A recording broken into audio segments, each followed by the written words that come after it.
Chapter 61. The Carmelite Convent at Bethune.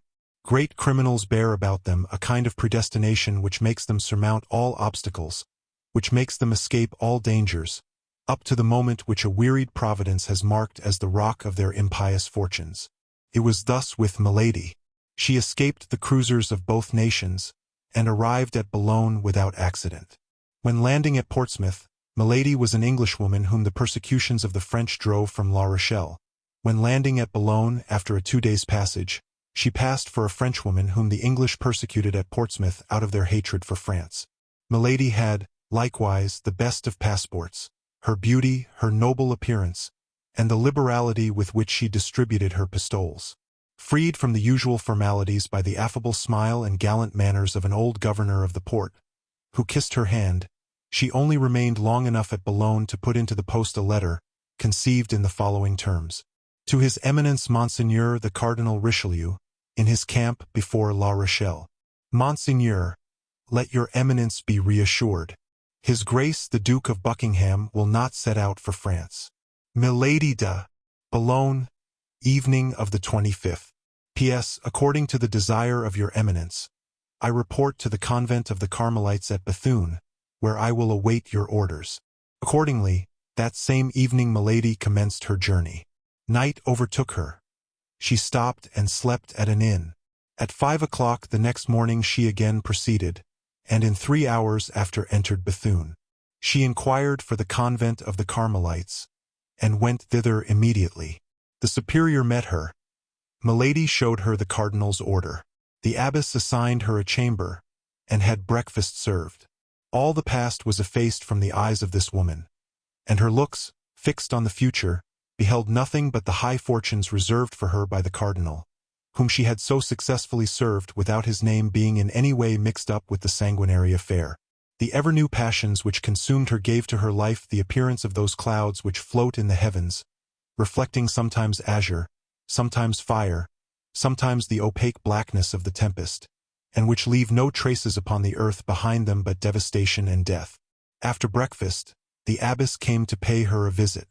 There is very little amusement in the cloister, and the good superior was eager to make the acquaintance of her new boarder. Milady wished to please the abbess. This was a very easy matter for a woman so really superior as she was. She tried to be agreeable, and she was charming, winning the good superior by her varied conversation and by the graces of her whole personality. The abbess, who was the daughter of a noble house, took particular delight in stories of the court, which so seldom travel to the extremities of the kingdom, and which, above all, have so much difficulty in penetrating the walls of convents, at whose threshold the noise of the world dies away. Milady, on the contrary, was quite conversant with all aristocratic intrigues, amid which she had constantly lived for 5 or 6 years. She made it her business, therefore, to amuse the good abbess with the worldly practices of the court of France, mixed with the eccentric pursuits of the king. She made for her the scandalous chronicle of the lords and ladies of the court, whom the abbess knew perfectly by name, touched lightly on the amours of the Queen and the Duke of Buckingham, talking a great deal to induce her auditor to talk a little. But the abbess contented herself with listening and smiling without replying a word. Milady, however, saw that this sort of narrative amused her very much, and kept at it. Only she now let her conversation drift toward the cardinal. But she was greatly embarrassed. She did not know whether the abbess was a royalist or a cardinalist. She therefore confined herself to a prudent middle course. But the abbess, on her part, maintained a reserve still more prudent, contenting herself with making a profound inclination of the head every time the fair traveler pronounced the name of His Eminence. Milady began to think she should soon grow weary of a convent life. She resolved, then, to risk something in order that she might know how to act afterward. Desirous of seeing how far the discretion of the good abbess would go, she began to tell a story, obscure at first, but very circumstantial afterward, about the cardinal, relating the amours of the minister with Madame de Guillon, Marion de Lorme, and several other gay women. The abbess listened more attentively, grew animated by degrees, and smiled. "Good," thought Milady. "She takes a pleasure in my conversation. If she is a cardinalist, she has no fanaticism, at least." She then went on to describe the persecutions exercised by the cardinal upon his enemies. The abbess only crossed herself without approving or disapproving. This confirmed Milady in her opinion that the abbess was rather royalist than cardinalist. Milady therefore continued, coloring her narrations more and more. "I am very ignorant of these matters," said the abbess at length. "But however distant from the court we may be, however remote from the interests of the world we may be placed, we have very sad examples of what you have related, and one of our boarders has suffered much from the vengeance and persecution of the cardinal." "One of your boarders?" said Milady. "Oh, my God! Poor woman! I pity her, then. And you have reason, for she is much to be pitied. Imprisonment, menaces, ill-treatment. She has suffered everything. But after all," resumed the abbess, "Monsieur Cardinal has perhaps plausible motives for acting thus. And though she has the look of an angel, we must not always judge people by the appearance." "Good," said Milady to herself. "Who knows? I am about, perhaps, to discover something here. I am in the vein." She tried to give her countenance an appearance of perfect candor. "Alas," said Milady, "I know it is so. It is said that we must not trust to the face. But in what, then, shall we place confidence, if not in the most beautiful work of the Lord? As for me, I shall be deceived all my life perhaps, but I shall always have faith in a person whose countenance inspires me with sympathy." "You would, then, be tempted to believe," said the abbess, "that this young person is innocent?" "The cardinal pursues not only crimes," said she. "There are certain virtues which he pursues more severely than certain offenses." "Permit me, madam, to express my surprise," said the abbess. "At what?" said Milady with the utmost ingenuousness. "At the language you use." "What do you find so astonishing in that language?" said Milady, smiling. "You are the friend of the cardinal, for he sends you hither, and yet I speak ill of him," replied Milady, finishing the thought of the superior. "At least you don't speak well of him." "That is because I am not his friend," said she, sighing, "but his victim.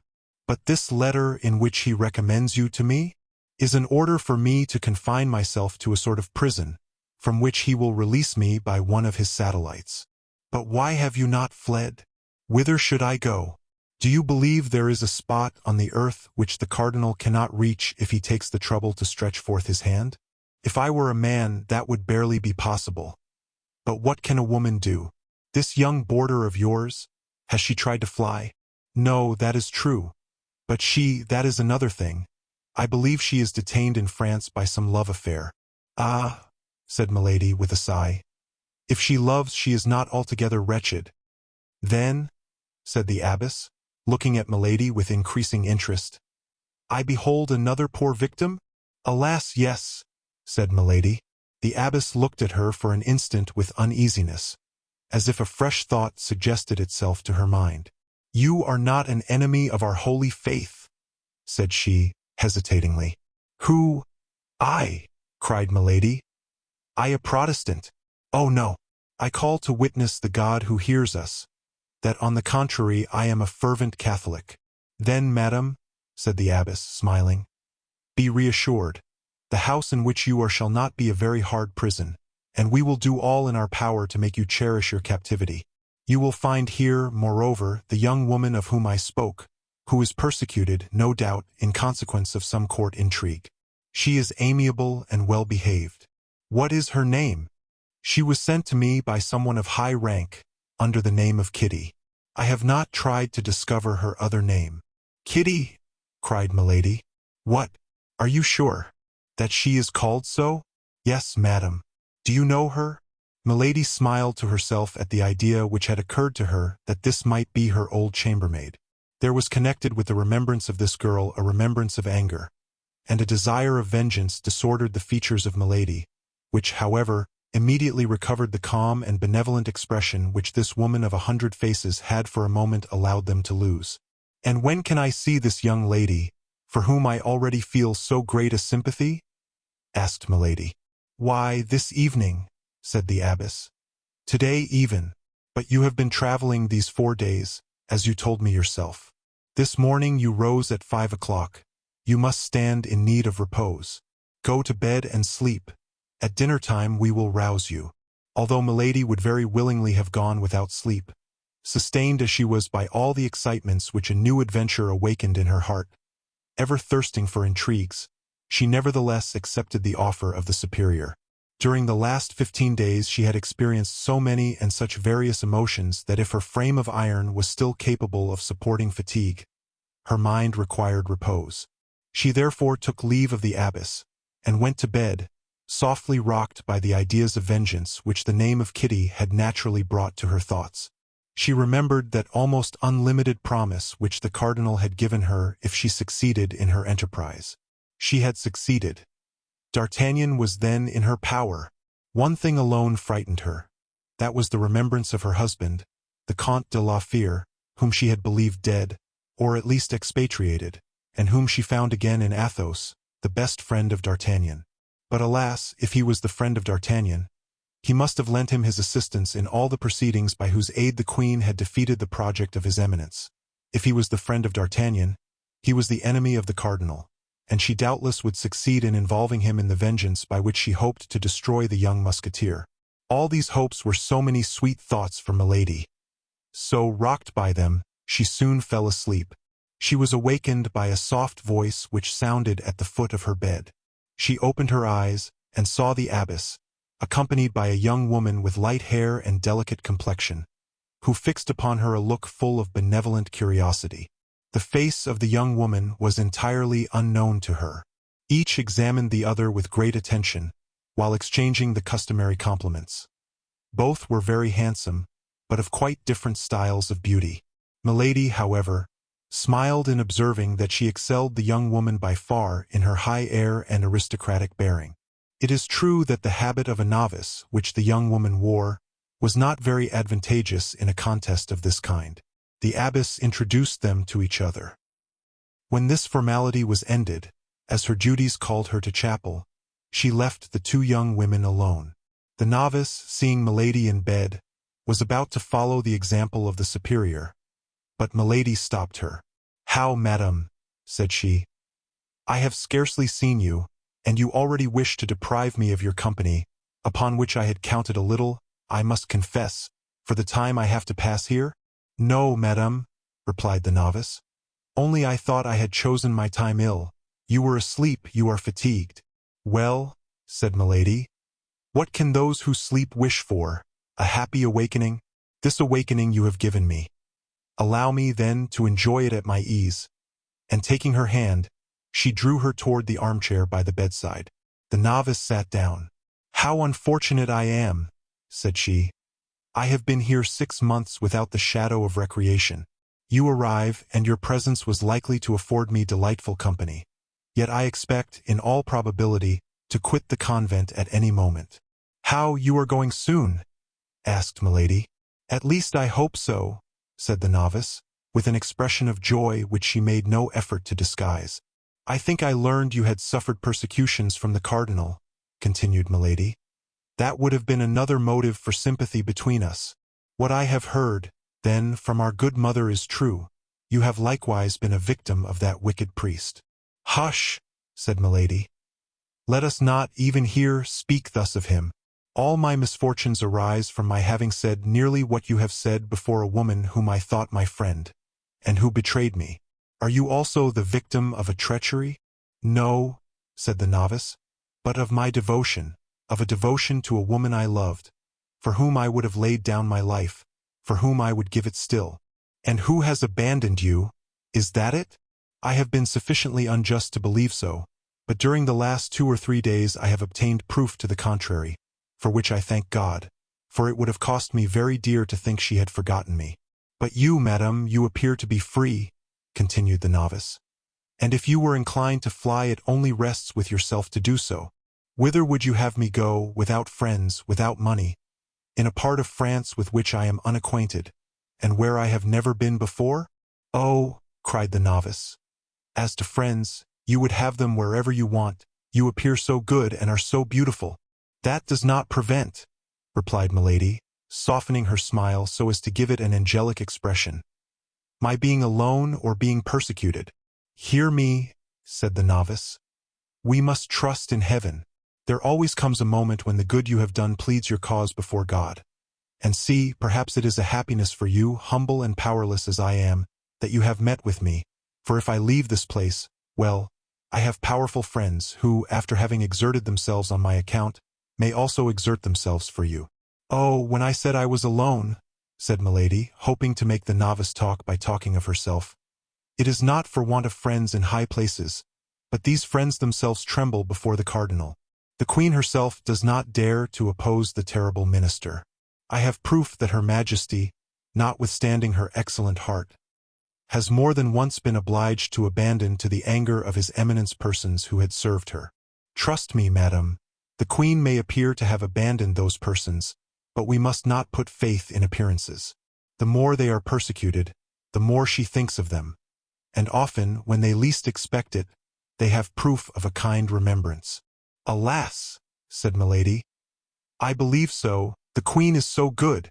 Oh, you know her, then, that lovely and noble queen, that you speak of her thus, cried the novice with enthusiasm. That is to say, replied Milady, driven into her entrenchment, that I have not the honor of knowing her personally, but I know a great number of her most intimate friends. I am acquainted with Monsieur de Putange. I met Monsieur de Jart in England. I know Monsieur de Treville. Monsieur de Treville? Exclaimed the novice. Do you know Monsieur de Treville? Yes, perfectly well, intimately even. The captain of the King's Musketeers? The captain of the King's Musketeers. Why, then, only see, cried the novice. We shall soon be well acquainted, almost friends.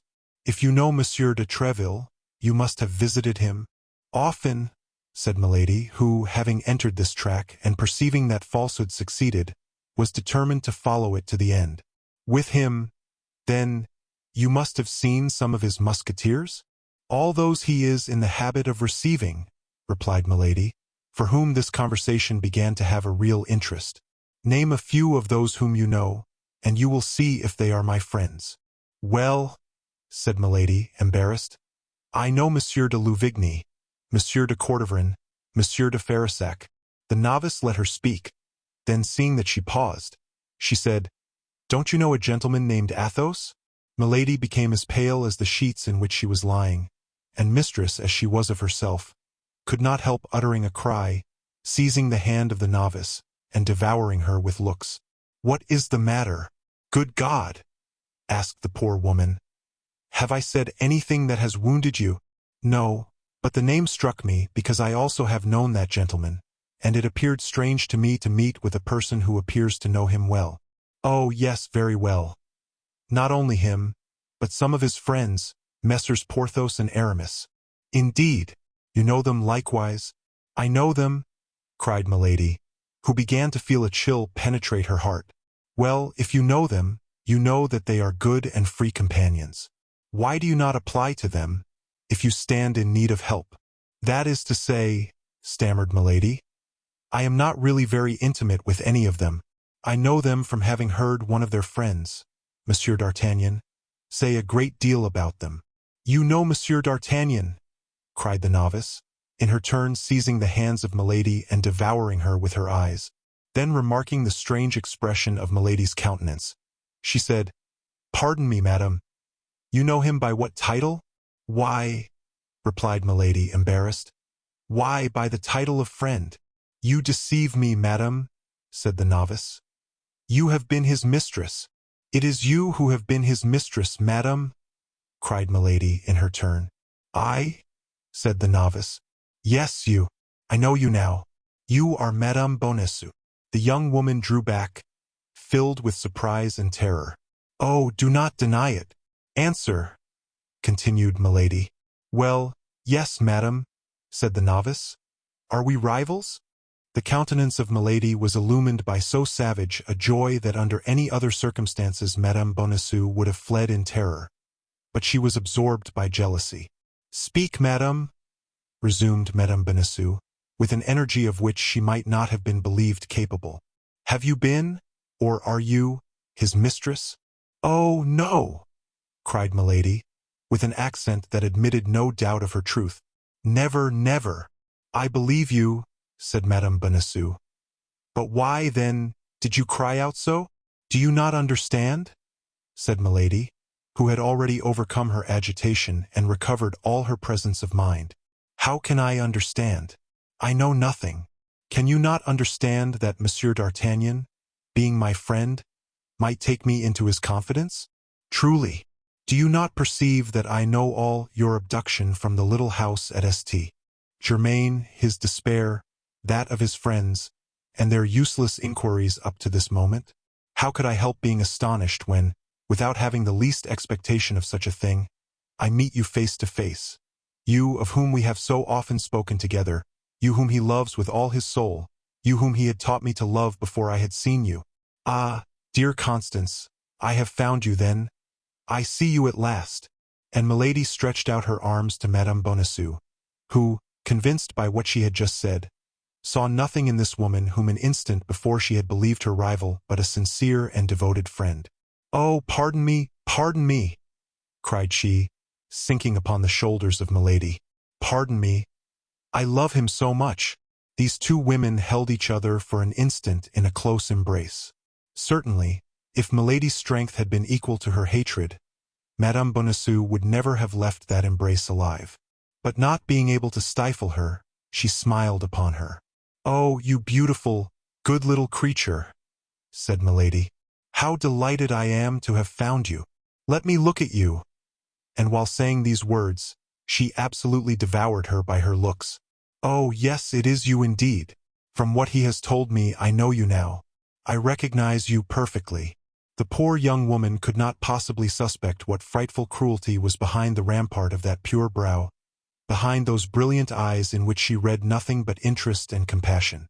"Then you know what I have suffered," said Madame Bonacieux. "Since he has told you what he has suffered, but to suffer for him is happiness."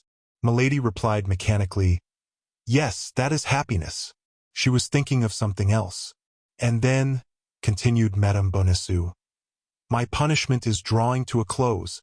Tomorrow, this evening, perhaps, I shall see him again, and then the past will no longer exist." "This evening?" asked Milady, roused from her reverie by these words. "What do you mean? Do you expect news from him?"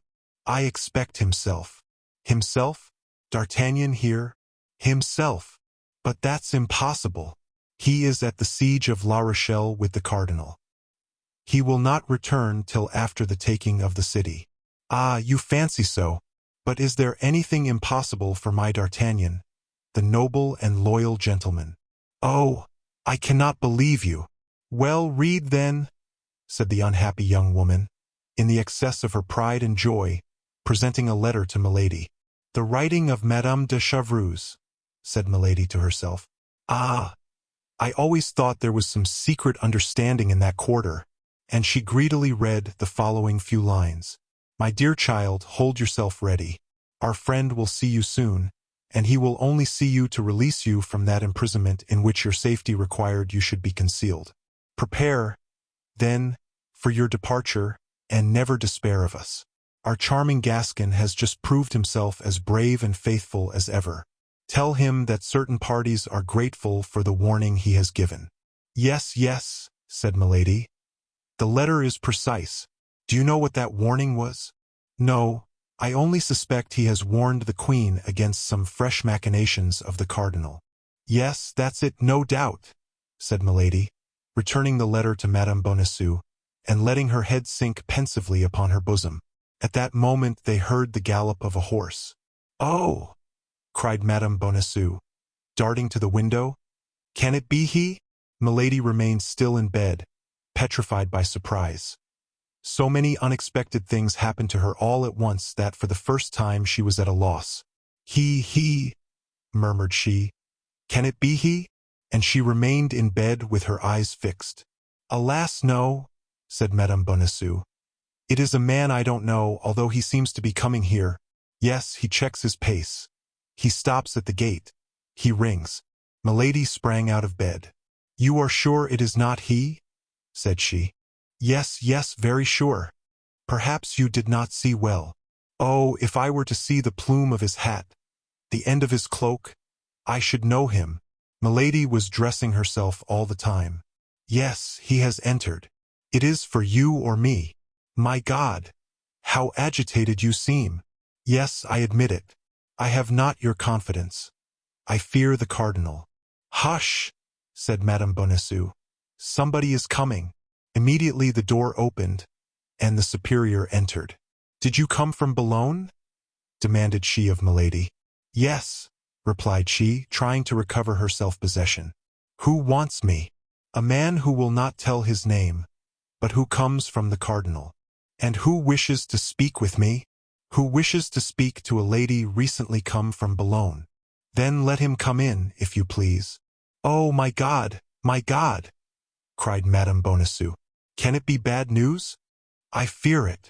I will leave you with this stranger, but as soon as he is gone, if you will permit me, I will return. Permit you? I beseech you. The superior and Madame Bonacieux retired.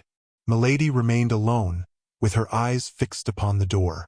An instant later, the jingling of spurs was heard upon the stairs. Steps drew near, the door opened, and a man appeared. Milady uttered a cry of joy. This man was the Comte de Rochefort, the demoniacal tool of his eminence. Chapter 62. Two Varieties of Demons. Ah! cried Milady and Rochefort together. It is you! Yes, it is I. And you come? asked Milady. From La Rochelle? And you? From England. Buckingham, dead or desperately wounded, as I left without having been able to hear anything of him. A fanatic has just assassinated him. Ah, said Rochefort with a smile. This is a fortunate chance, one that will delight his eminence. Have you informed him of it? I wrote to him from Boulogne. But what brings you here? His eminence was uneasy, and sent me to find you. I only arrived yesterday. And what have you been doing since yesterday? I have not lost my time. Oh, I don't doubt that. Do you know whom I have encountered here? No. Guess. How can I? That young woman whom the Queen took out of prison. The mistress of that fellow D'Artagnan? Yes, Madame Bonacieux, with whose retreat the cardinal was unacquainted. Well, said Rochefort. Here is a chance which may pair off with the other. Monsieur Cardinal is indeed a privileged man. Imagine my astonishment, continued Milady, when I found myself face to face with this woman. Does she know you? No. Then she looks upon you as a stranger? Milady smiled. I am her best friend. Upon my honor, said Rochefort. It takes you, my dear Countess, to perform such miracles. And it is well I can, Chevalier, said Milady. For do you know what is going on here? No. They will come for her tomorrow or the day after, with an order from the Queen. Indeed. And who? D'Artagnan and his friends. Indeed, they will go so far that we shall be obliged to send them to the Bastille. Why is it not done already? What would you? The cardinal has a weakness for these men which I cannot comprehend. Indeed. Yes. Well, then, tell him this, Rochefort. Tell him that our conversation at the Inn of the Red Dovecot was overheard by these four men. Tell him that after his departure one of them came up to me and took from me by violence the safe conduct which he had given me. Tell him they warned Lord de Winter of my journey to England, that this time they nearly foiled my mission as they foiled the affair of the studs. Tell him that among these four men two only are to be feared, D'Artagnan and Athos. Tell him that the third, Aramis, is the lover of Madame de Chevreuse. He may be left alone, we know his secret, and it may be useful. As to the fourth, Porthos, he is a fool, a simpleton, a blustering booby, not worth troubling himself about. But these four men must be now at the siege of La Rochelle? I thought so too, but a letter which Madame Bonacieux has received from Madame the Constable, and which she has had the imprudence to show me, leads me to believe that these four men, on the contrary, are on the road hither to take her away. The devil! What's to be done? What did the cardinal say about me? I was to take your dispatches, written or verbal, and return by post.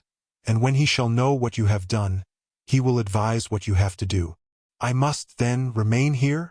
Here or in the neighborhood? You cannot take me with you? No, the order is imperative. Near the camp you might be recognized. And your presence, you must be aware, would compromise the cardinal. Then I must wait here, or in the neighborhood? Only tell me beforehand where you will wait for intelligence from the cardinal. Let me know always where to find you. Observe, it is probable that I may not be able to remain here. Why? You forget that my enemies may arrive at any minute. That's true. But is this little woman, then, to escape his eminence? Bah! Said Milady, with a smile that belonged only to herself. You forget that I am her best friend. Ah, that's true. I may then tell the cardinal, with respect to this little woman, that he may be at ease. Is that all? He will know what that means. He will guess, at least. Now then, what had I better do? Return instantly. It appears to me that the news you bear is worth the trouble of a little diligence.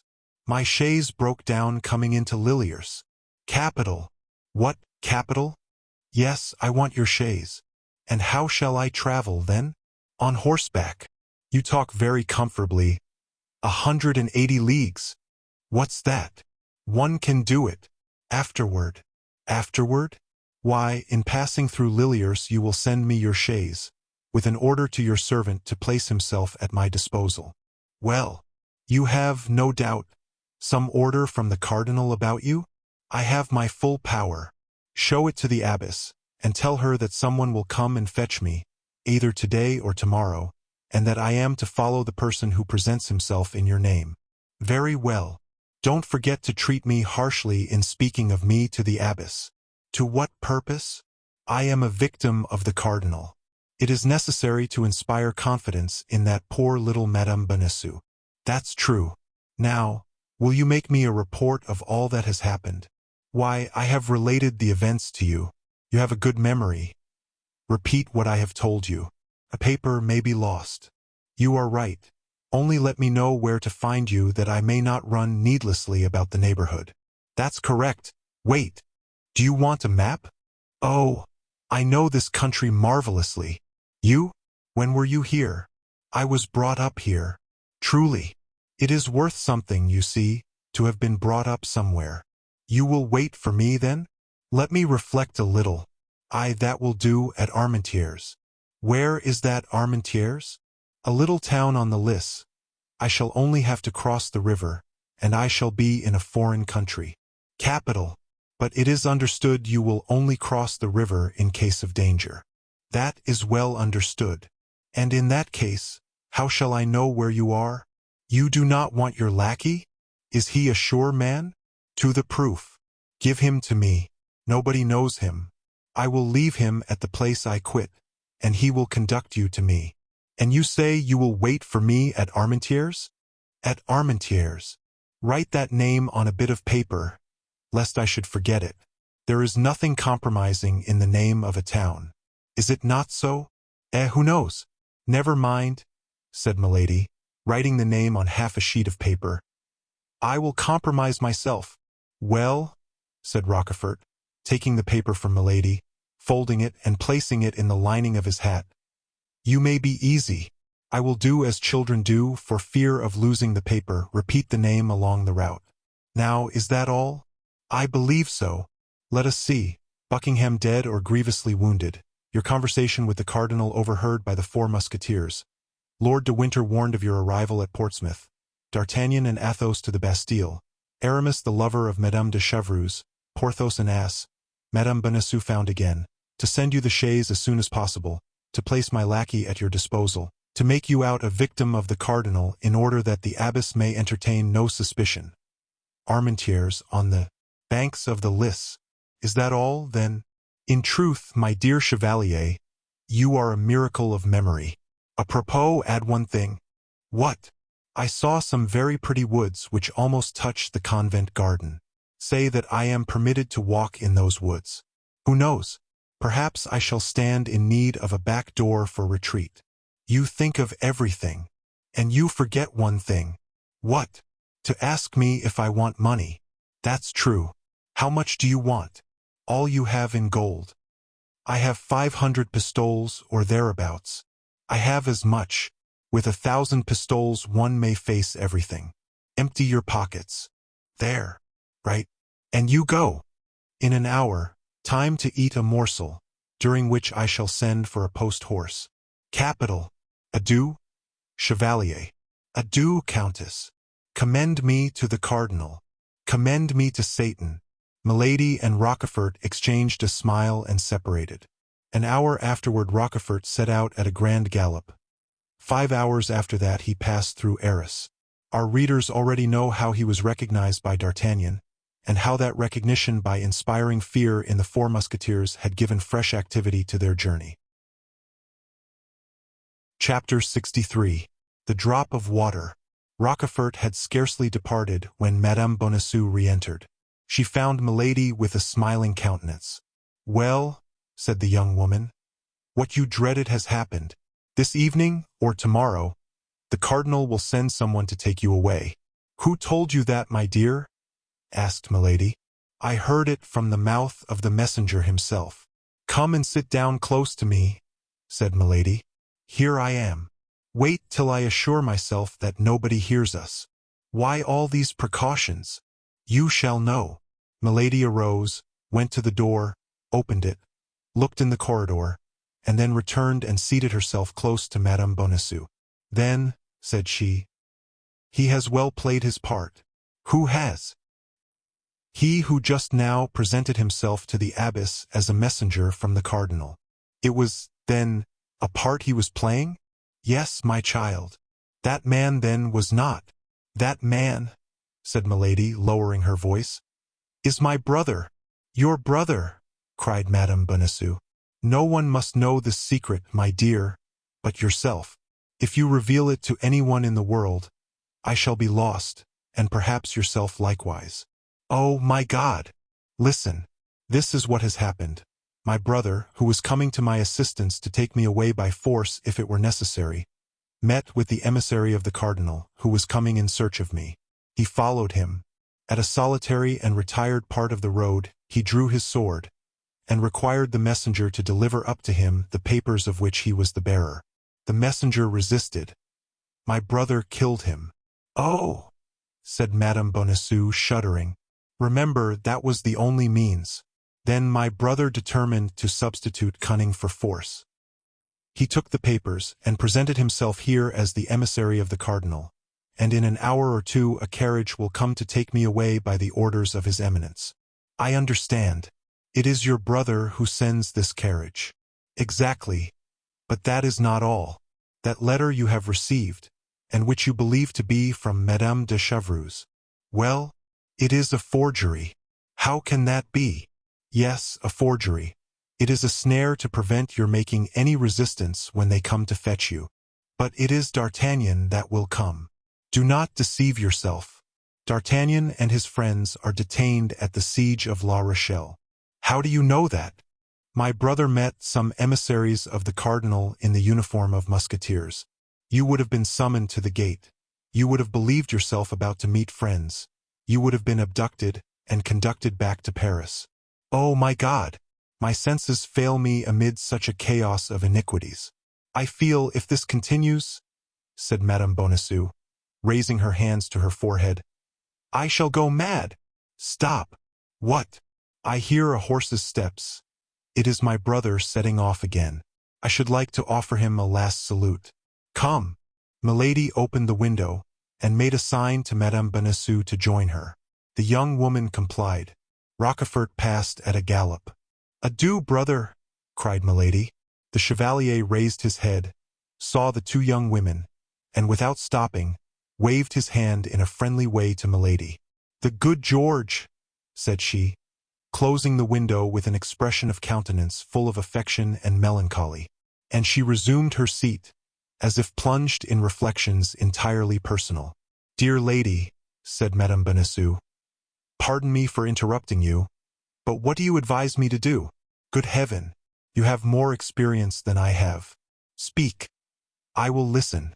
"In the first place," said Milady, "it is possible I may be deceived, and that D'Artagnan and his friends may really come to your assistance." "Oh, that would be too much!" cried Madame Bonacieux. "So much happiness is not in store for me." "Then you comprehend it would be only a question of time, a sort of race which should arrive first.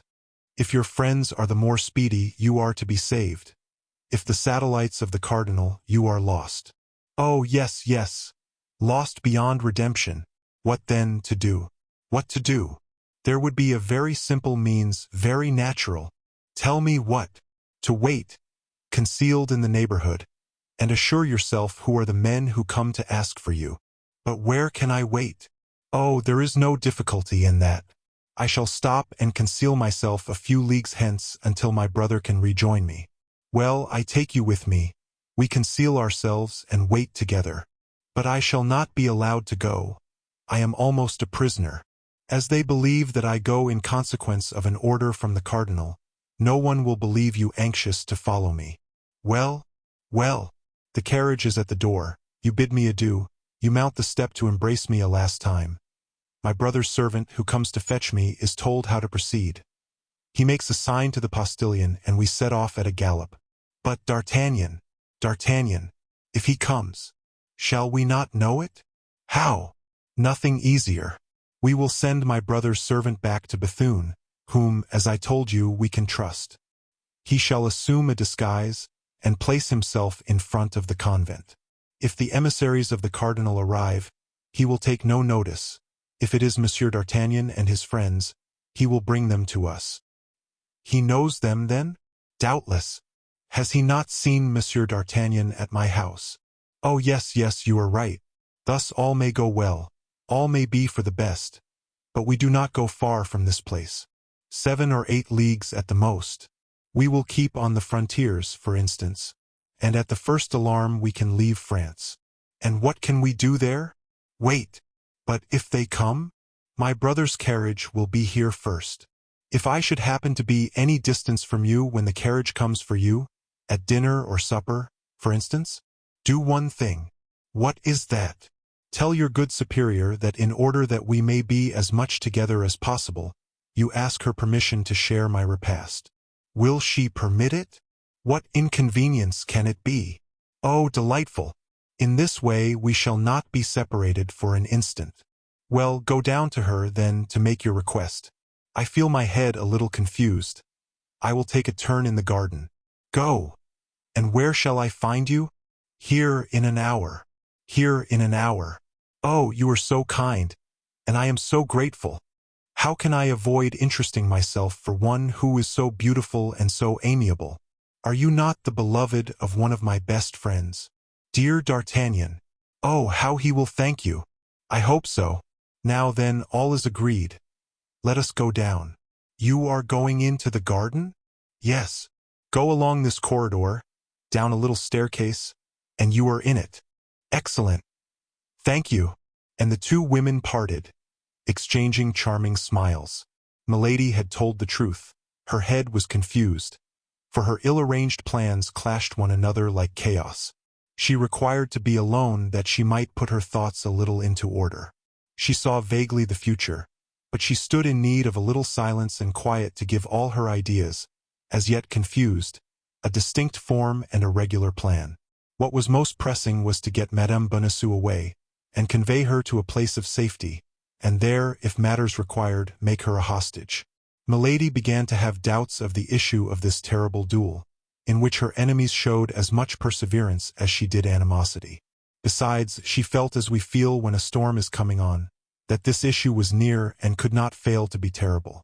The principal thing for her, then, was, as we have said, to keep Madame Bonacieux in her power. Madame Bonacieux was the very life of D'Artagnan. This was more than his life, the life of the woman he loved.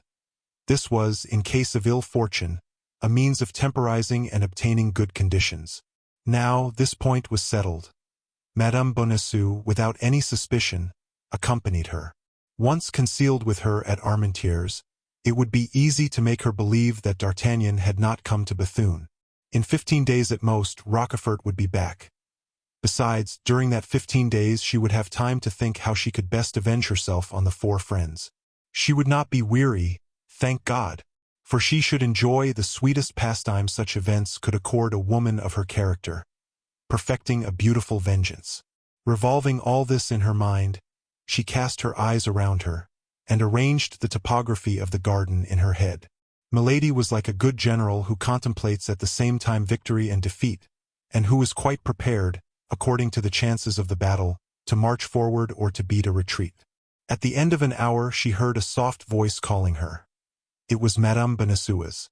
The good abbess had naturally consented to her request, and as a commencement, they were to sup together.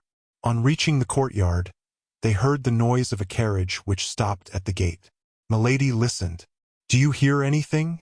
said she. "Yes, the rolling of a carriage. It is the one my brother sends for us. Oh, my God! Come, come! Courage!" The bell of the convent gate was sounded. Milady was not mistaken. "Go to your chamber," said she to Madame Bonacieux. "You have perhaps some jewels you would like to take." "I have his letters," said she. "Well, go and fetch them and come to my apartment. We will snatch some supper. We shall perhaps travel part of the night, and must keep our strength up." "Great God!" said Madame Bonacieux, placing her hand upon her bosom. "My heart beats so I cannot walk. Courage, courage! Remember that in a quarter of an hour you will be safe, and think that what you are about to do is for his sake. Yes, yes, everything for him.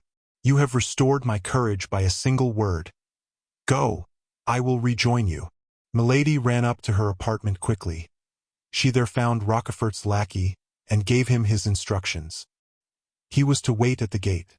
If by chance the musketeers should appear, the carriage was to set off as fast as possible, pass around the convent, and go and wait for Milady at a little village which was situated at the other side of the wood. In this case Milady would cross the garden and gain the village on foot. As we have already said, Milady was admirably acquainted with this part of France. If the musketeers did not appear, things were to go on as had been agreed. Madame Bonacieux was to get into the carriage as if to bid her adieu, and she was to take away Madame Bonacieux. Madame Bonacieux came in, and to remove all suspicion, if she had any, Milady repeated to the lackey, before her, the latter part of her instructions. Milady asked some questions about the carriage. It was a chaise drawn by 3 horses, driven by a postilion. Rochefort's lackey would precede it as courier. Milady was wrong in fearing that Madame Bonacieux would have any suspicion. The poor young woman was too pure to suppose that any female could be guilty of such perfidy. Besides, the name of the Comtesse de Winter, which she had heard the abbess pronounce, was wholly unknown to her, and she was even ignorant that a woman had had so great and so fatal a share in the misfortune of her life. "You see," said she, when the lackey had gone out, "everything is ready. The abbess suspects nothing, and believes that I am taken by order of the cardinal. This man goes to give his last orders. Take the least thing, drink a finger of wine, and let us be gone." "Yes," said Madame Bonacieux mechanically. "Yes, let us be gone." Milady made her a sign to sit down opposite, poured her a small glass of Spanish wine, and helped her to the wing of a chicken.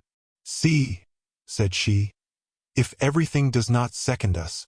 Here is night coming on. By daybreak we shall have reached our retreat, and nobody can guess where we are. Come, courage, take something." Madame Bonacieux ate a few mouthfuls mechanically, and just touched the glass with her lips. "Come, come," said Milady, lifting hers to her mouth. "Do as I do." But at the moment the glass touched her lips, her hand remained suspended. She heard something on the road which sounded like the rattling of a distant gallop. Then it grew nearer, and it seemed to her, almost at the same time, that she heard the neighing of horses.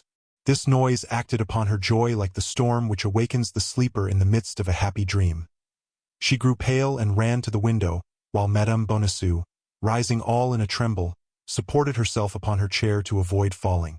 Nothing was yet to be seen, only they heard the galloping draw nearer. "Oh, my God!" said Madame Bonacieux. "What is that noise?" "That of either our friends or our enemies," said Milady, with her terrible coolness. "Stay where you are, I will tell you." Madame Bonacieux remained standing, mute, motionless, and pale as a statue.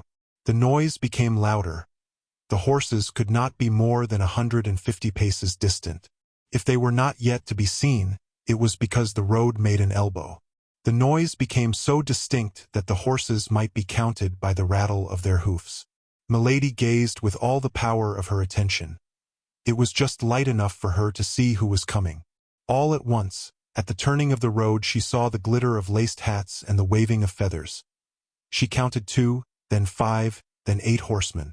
One of them preceded the rest by double the length of his horse. Milady uttered a stifled groan. In the first horseman she recognized D'Artagnan. "Oh, my God, cried Madame Bonacieux. "What is it?" "It is the uniform of the cardinal's guards. Not an instant to be lost. Fly, fly. Yes, yes, let us fly," repeated Madame Bonacieux, but without being able to make a step, glued as she was to the spot by terror. They heard the horsemen pass under the windows. Come, then, cried Milady, trying to drag the young woman along by the arm. "Thanks to the garden, we yet can flee. I have the key, but make haste. In 5 minutes it will be too late." Madame Bonacieux tried to walk, made 2 steps, and sank upon her knees. Milady tried to raise and carry her, but could not do it. At this moment they heard the rolling of the carriage, which at the approach of the Musketeers set off at a gallop. Then 3 or 4 shots were fired. "For the last time, will you come?" cried Milady. "Oh, my God, my God! You see my strength fails me. You see plainly I cannot walk. Flee alone, and leave you here? No, no, never!" cried Milady. All at once she paused.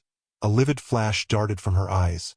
She ran to the table, emptied into Madame Bonacieux's glass the contents of a ring which she opened with singular quickness. It was a grain of a reddish color, which dissolved immediately. Then, taking the glass with a firm hand, she said, "Drink. This wine will give you strength. Drink." And she put the glass to the lips of the young woman, who drank mechanically. "This is not the way that I wish to avenge myself," said Milady, replacing the glass upon the table with an infernal smile. "But, my faith, we do what we can." And she rushed out of the room. Madame Bonacieux saw her go without being able to follow her. She was like people who dream they are pursued, and who in vain try to walk. A few moments passed. A great noise was heard at the gate. Every instant Madame Bonacieux expected to see Milady, but she did not return. Several times, with terror, no doubt, the cold sweat burst from her burning brow. At length she heard the grating of the hinges of the opening gates. The noise of boots and spurs resounded on the stairs. There was a great murmur of voices which continued to draw near, amid which she seemed to hear her own name pronounced. All at once she uttered a loud cry of joy and darted toward the door. She had recognized the voice of D'Artagnan. "D'Artagnan! D'Artagnan!" cried she. "Is it you? This way, this way." "Constance? Constance?" replied the young man. "Where are you? Where are you? My God!" At the same moment the door of the cell yielded to a shock, rather than opened. Several men rushed into the chamber. Madame Bonacieux had sunk into an armchair, without the power of moving. D'Artagnan threw down a yet smoking pistol which he held in his hand, and fell on his knees before his mistress. Athos replaced his in his belt. Porthos and Aramis, who held their drawn swords in their hands, returned them to their scabbards. "Oh, D'Artagnan, my beloved D'Artagnan, you have come, then, at last. You have not deceived me. It is indeed thee. Yes, yes, Constance. Reunited. Oh, it was in vain she told me you would not come. I hoped in silence. I was not willing to fly. Oh, I have done well. How happy I am." At this word she, Athos, who had seated himself quietly, started up. "She? What she?" asked D'Artagnan. "Why, my companion. She who, out of friendship for me, wished to take me from my persecutors. She who, mistaking you for the cardinal's guards, has just fled away." "Your companion!" cried D'Artagnan, becoming more pale than the white veil of his mistress. "Of what companion are you speaking, dear Constance?" "Of her whose carriage was at the gate, of a woman who calls herself your friend, of a woman to whom you have told everything." Her name!" cried D'Artagnan. "My God! Can you not remember her name?" "Yes, it was pronounced in my hearing once." "Stop! But it is very strange. Oh, my God! My head swims. I cannot see. Help, help, my friends. Her hands are icy cold, cried D'Artagnan. She is ill. Great God! She is losing her senses.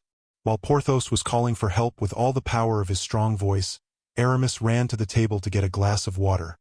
But he stopped at seeing the horrible alteration that had taken place in the countenance of Athos, who, standing before the table, his hair rising from his head, his eyes fixed in stupor, was looking at one of the glasses, and appeared a prey to the most horrible doubt. "Oh," said Athos. "Oh, no, it is impossible. God would not permit such a crime." "Water, water!" cried D'Artagnan. "Water! Oh, poor woman, murmured Athos, in a broken voice. Madame Bonacieux opened her eyes under the kisses of D'Artagnan. "She revives!" cried the young man. "Oh, my God! My God! I thank thee!" "Madame," said Athos. "Madame, in the name of heaven, whose empty glass is this?" "Mine, monsieur," said the young woman in a dying voice. "But who poured the wine for you that was in this glass?" "She. But who is she?" "Oh, I remember," said Madame Bonacieux. "The Comtesse de Winter." The four friends uttered one and the same cry, but that of Athos dominated all the rest. At that moment the countenance of Madame Bonacieux became livid. A fearful agony pervaded her frame, and she sank panting into the arms of Porthos and Aramis. D'Artagnan seized the hands of Athos with an anguish difficult to be described. "And what do you believe?" His voice was stifled by sobs. "I believe everything," said Athos, biting his lips till the blood sprang to avoid sighing. "D'Artagnan, D'Artagnan!" cried Madame Bonacieux. "Where art thou? Do not leave me. You see I am dying." D'Artagnan released the hands of Athos, which he still held clasped in both his own, and hastened to her. Her beautiful face was distorted with agony. Her glassy eyes had no longer their sight. A convulsive shuddering shook her whole body. The sweat rolled from her brow. "In the name of heaven, run! Call! Aramis! Porthos! Call for help!" "Useless," said Athos. "Useless. For the poison which she pours there is no antidote." "Yes, yes. Help! Help!" murmured Madame Bonacieux. "Help!" Then, collecting all her strength, she took the head of the young man between her hands, looked at him for an instant as if her whole soul passed into that look, and with a sobbing cry pressed her lips to his. "Constance, Constance!" cried D'Artagnan. A sigh escaped from the mouth of Madame Bonacieux, and dwelt for an instant on the lips of D'Artagnan. That sigh was the soul, so chaste and so loving, which reascended to heaven. D'Artagnan pressed nothing but a corpse in his arms. The young man uttered a cry, and fell by the side of his mistress as pale and as icy as herself. Porthos wept. Aramis pointed toward heaven. Athos made the sign of the cross. At that moment a man appeared in the doorway, almost as pale as those in the chamber. He looked around him and saw Madame Bonacieux dead, and D'Artagnan in a swoon. He appeared just at that moment of stupor which follows great catastrophes. "I was not deceived," said he. "Here is Monsieur D'Artagnan, and you are his friends, Messrs. Athos, Porthos, and Aramis." The persons whose names were thus pronounced looked at the stranger with astonishment. It seemed to all three that they knew him. "Gentlemen," resumed the newcomer, "you are, as I am, in search of a woman who," added he with a terrible smile, "must have passed this way, for I see a corpse." The three friends remained mute, for although the voice as well as the countenance reminded them of someone they had seen, they could not remember under what circumstances. "Gentlemen," continued the stranger, "since you do not recognize a man who probably owes his life to you twice, I must name myself. I am Lord de Winter, brother-in-law of that woman." The three friends uttered a cry of surprise. Athos rose, and offering him his hand, "Be welcome, my lord," said he. "You are one of us." "I set out 5 hours after her from Portsmouth," said Lord de Winter. "I arrived 3 hours after her at Boulogne. I missed her by 20 minutes at St. Omer. Finally, at Liliers I lost all trace of her. I was going about at random, inquiring of everybody, when I saw you gallop past. I recognized Monsieur d'Artagnan. I called to you, but you did not answer me. I wished to follow you, but my horse was too much fatigued to go at the same pace with yours. And yet it appears, in spite of all your diligence, you have arrived too late.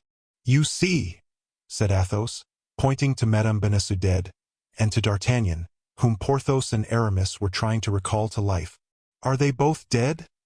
Asked Lord de Winter sternly. No, replied Athos. Fortunately, Monsieur d'Artagnan has only fainted. Ah, indeed, so much the better, said Lord de Winter. At that moment D'Artagnan opened his eyes. He tore himself from the arms of Porthos and Aramis, and threw himself like a madman on the corpse of his mistress. Athos rose, walked toward his friend with a slow and solemn step, embraced him tenderly, and as he burst into violent sobs, he said to him with his noble and persuasive voice, "Friend, be a man. Women weep for the dead. Men avenge them." "Oh, yes," cried D'Artagnan. "Yes, if it be to avenge her, I am ready to follow you." Athos profited by this moment of strength which the hope of vengeance restored to his unfortunate friend to make a sign to Porthos and Aramis to go and fetch the superior. The two friends met her in the corridor, greatly troubled and much upset by such strange events. She called some of the nuns, who against all monastic custom found themselves in the presence of 5 men. "Madame," said Athos, passing his arm under that of D'Artagnan, "we abandon to your pious care the body of that unfortunate woman. She was an angel on earth before being an angel in heaven. Treat her as one of your sisters. We will return someday to pray over her grave." D'Artagnan concealed his face in the bosom of Athos, and sobbed aloud. "Weep," said Athos. "Weep, heart full of love, youth, and life. Alas, would I could weep like you!"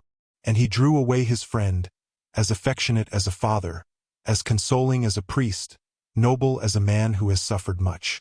All 5, followed by their lackeys leading their horses, took their way to the town of Bethune, whose outskirts they perceived, and stopped before the first inn they came to. "But," said D'Artagnan, "shall we not pursue that woman?" "Later," said Athos. "I have measures to take." "She will escape us," replied the young man. "She will escape us, and it will be your fault, Athos." "I will be accountable for her," said Athos. D'Artagnan had so much confidence in the word of his friend that he lowered his head, and entered the inn without reply. Porthos and Aramis regarded each other, not understanding this assurance of Athos. Lord de Winter believed he spoke in this manner to soothe the grief of D'Artagnan. "Now, gentlemen," said Athos, when he had ascertained there were 5 chambers free in the hotel, "let everyone retire to his own apartment. D'Artagnan needs to be alone, to weep and to sleep. I take charge of everything. Be easy." "It appears, however," said Lord de Winter, "if there are any measures to take against the Countess, it concerns me. She is my sister-in-law." "And me," said Athos.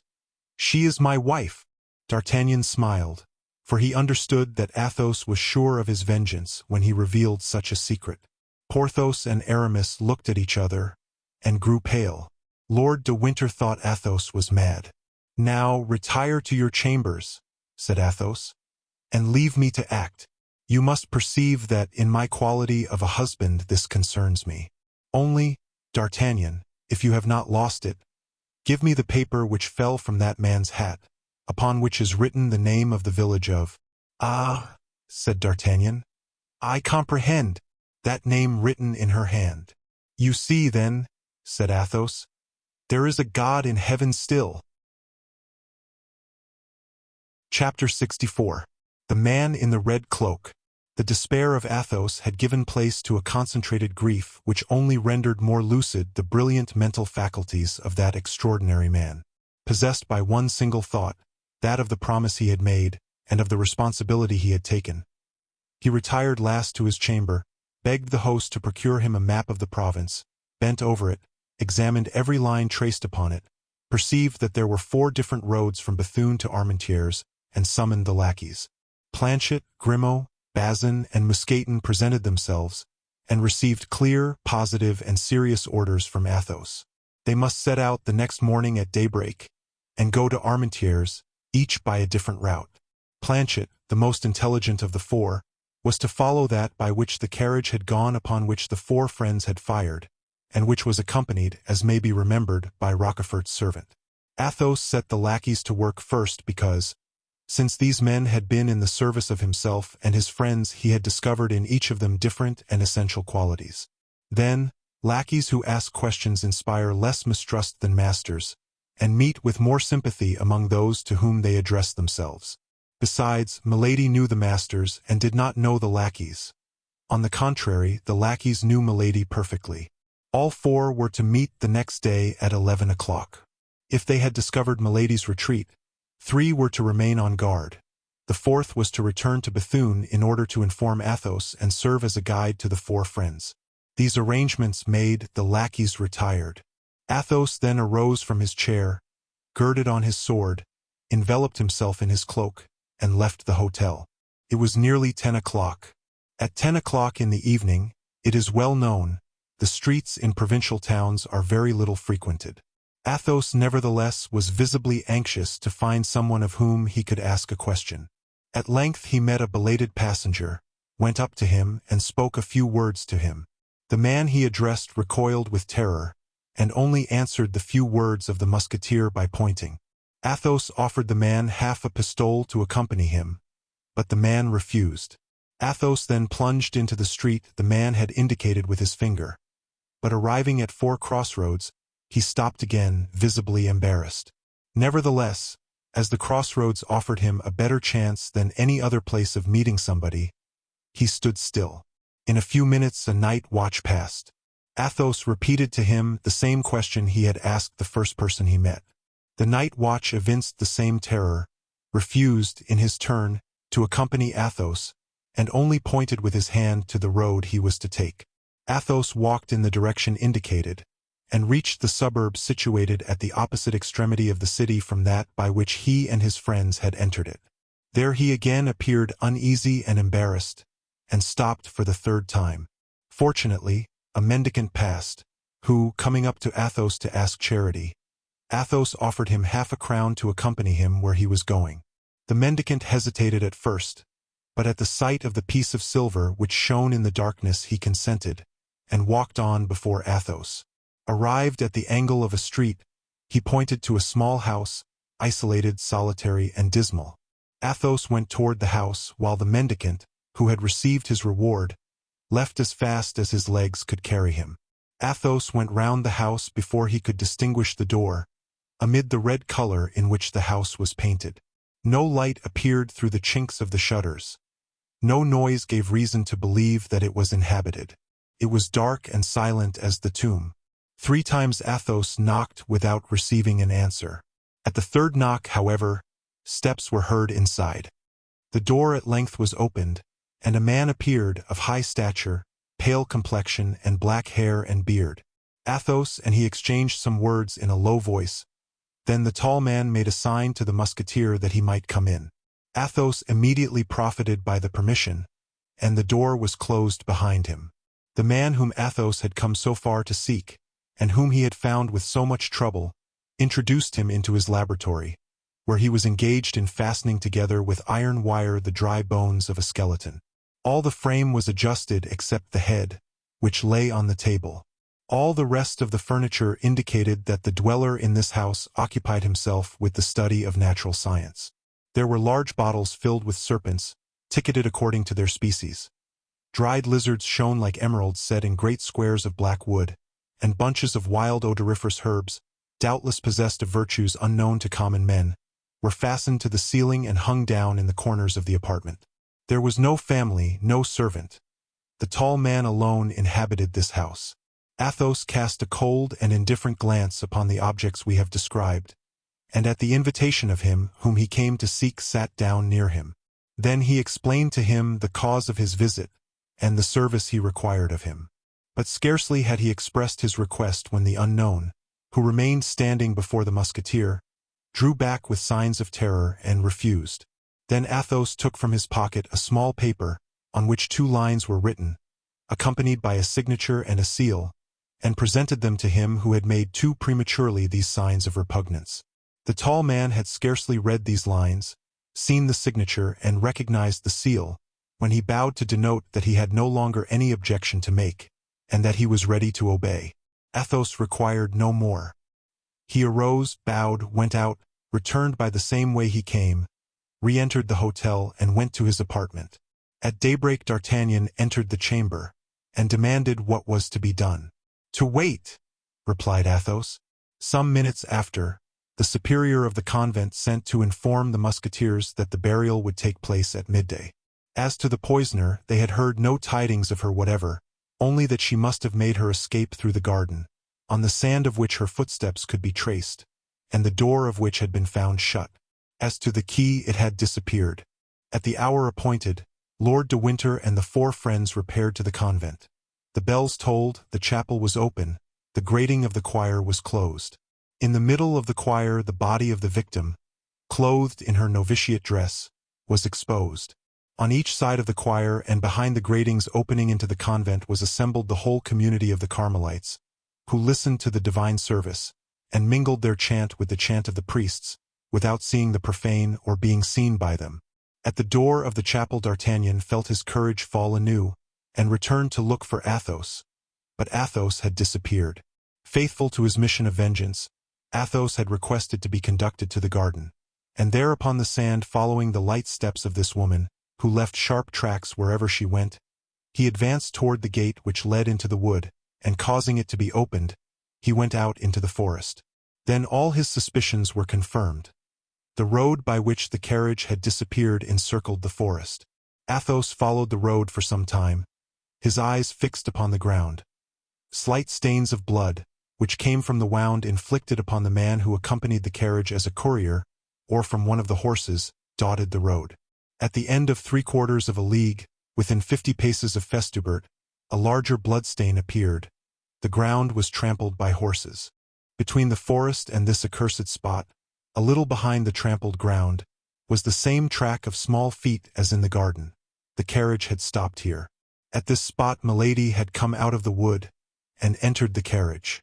Satisfied with this discovery, which confirmed all his suspicions, Athos returned to the hotel, and found Planchet impatiently waiting for him.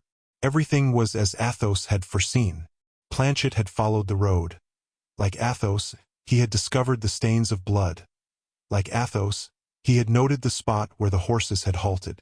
But he had gone farther than Athos, for at the village of Festubert, while drinking at an inn, he had learned without needing to ask a question that the evening before, at 8:30, a wounded man who accompanied a lady traveling in a postchaise had been obliged to stop, unable to go further. The accident was set down to the account of robbers, who had stopped the chaise in the wood. The man remained in the village. The woman had had a relay of horses, and continued her journey. Planchet went in search of the postilion who had driven her, and found him. He had taken the lady as far as Fromelles, and from Fromelles she had set out for Armentières. Planchet took the crossroad, and by 7 o'clock in the morning he was at Armentières. There was but one tavern, the Post. Planchet went and presented himself as a lackey out of a place, who was in search of a situation. He had not chatted 10 minutes with the people of the tavern before he learned that a woman had come there alone about 11 o'clock the night before, had engaged a chamber, had sent for the master of the hotel, and told him she desired to remain some time in the neighborhood. Planchet had no need to learn more.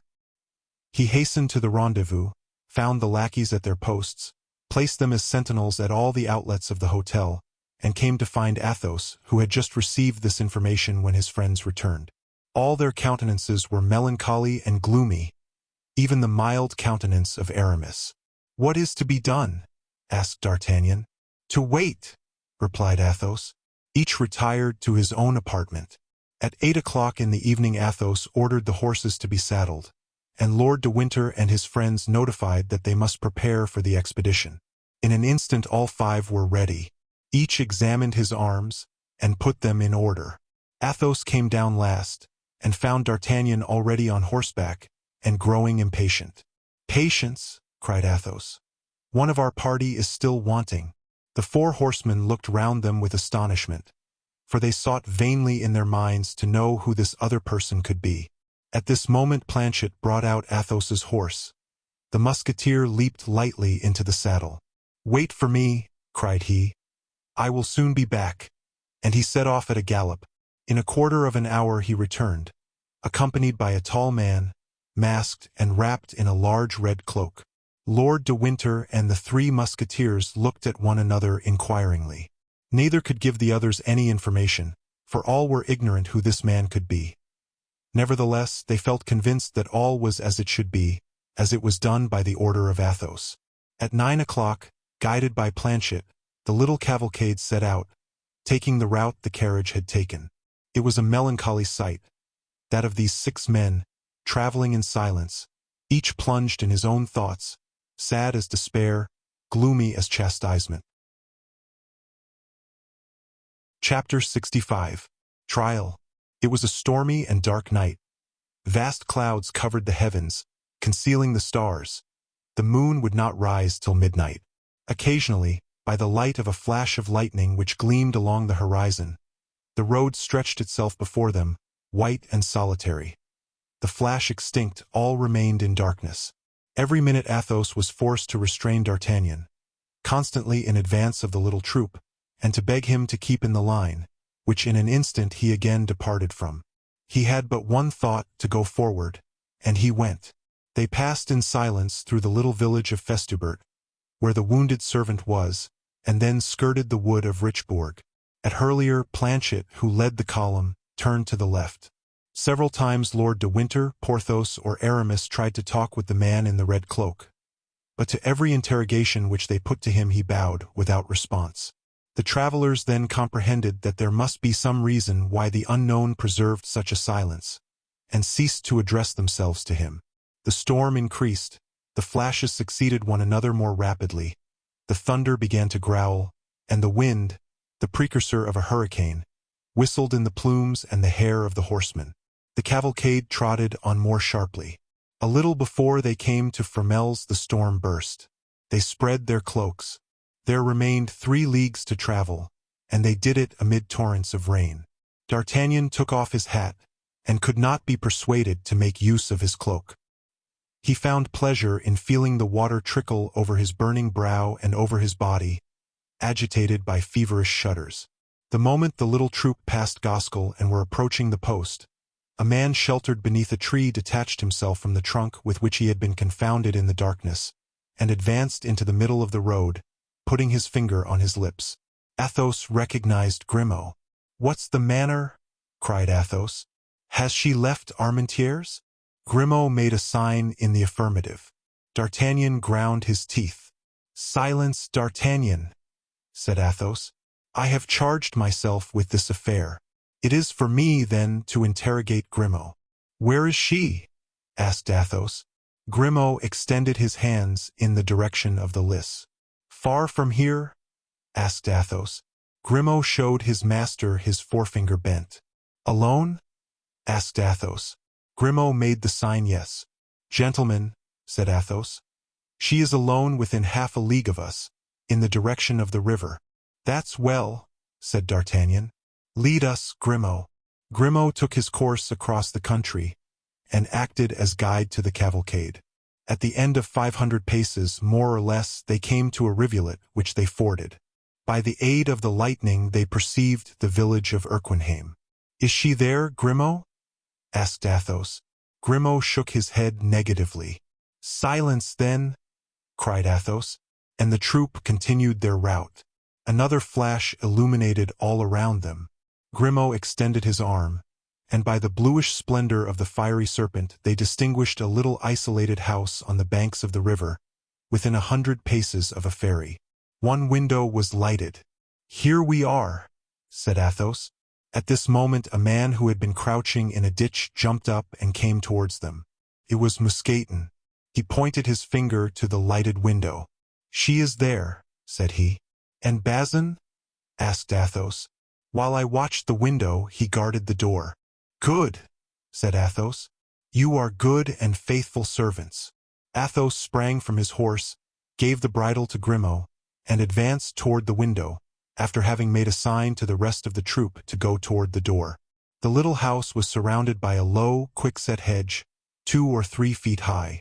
Athos sprang over the hedge and went up to the window, which was without shutters, but had the half-curtains closely drawn. He mounted the skirting stone that his eyes might look over the curtain. By the light of a lamp he saw a woman, wrapped in a dark mantle, seated upon a stool near a dying fire. Her elbows were placed upon a mean table, and she leaned her head upon her two hands, which were white as ivory. He could not distinguish her countenance, but a sinister smile passed over the lips of Athos. He was not deceived. It was she whom he sought. At this moment a horse neighed. Milady raised her head, saw close to the panes the pale face of Athos, and screamed.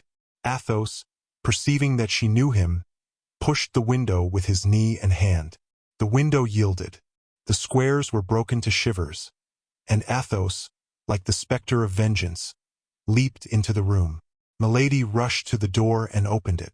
More pale and menacing than Athos, D'Artagnan stood on the threshold. Milady recoiled, uttering a cry. D'Artagnan, believing she might have means of flight and fearing she should escape, drew a pistol from his belt. But Athos raised his hand. "Put back that weapon, D'Artagnan," said he. "This woman must be tried, not assassinated. Wait an instant, my friend, and you shall be satisfied. Come in, gentlemen." D'Artagnan obeyed, for Athos had the solemn voice and the powerful gesture of a judge sent by the Lord himself. Behind D'Artagnan entered Porthos, Aramis, Lord de Winter, and the man in the red cloak. The 4 lackeys guarded the door and the window. Milady had sunk into a chair, with her hands extended, as if to conjure this terrible apparition. Perceiving her brother-in-law, she uttered a terrible cry. "What do you want?" screamed Milady. "We want," said Athos, "Charlotte Backson, who first was called Comtesse de la Fere, and afterwards Milady de Winter, Baroness of Sheffield." "That is I! That is I!" murmured Milady, in extreme terror. "What do you want?" "We wish to judge you according to your crime," said Athos. "You shall be free to defend yourself. Justify yourself if you can. D'Artagnan, it is for you to accuse her first." D'Artagnan advanced.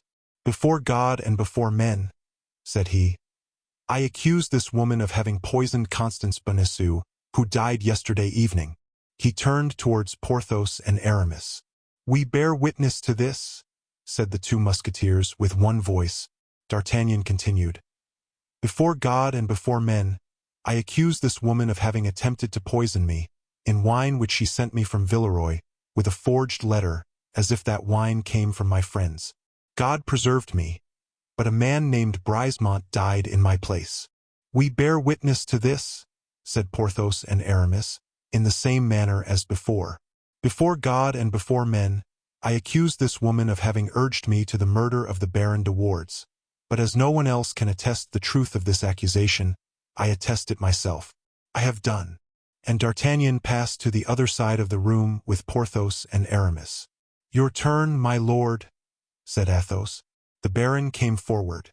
"Before God and before men," said he, "I accuse this woman of having caused the assassination of the Duke of Buckingham." "The Duke of Buckingham assassinated!" cried all present with one voice. "Yes," said the Baron, "assassinated.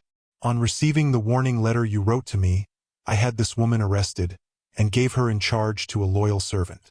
She corrupted this man. She placed the poniard in his hand. She made him kill the Duke. And at this moment, perhaps, Felton is paying with his head for the crime of this fury." A shudder crept through the judges at the revelation of these unknown crimes. "That is not all," resumed Lord de Winter.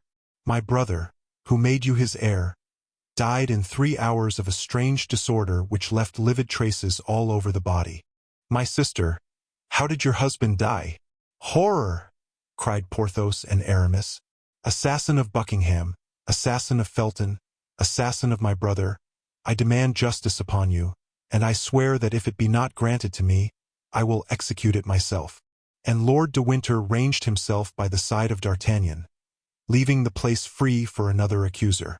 Milady let her head sink between her 2 hands, and tried to recall her ideas, whirling in a mortal vertigo.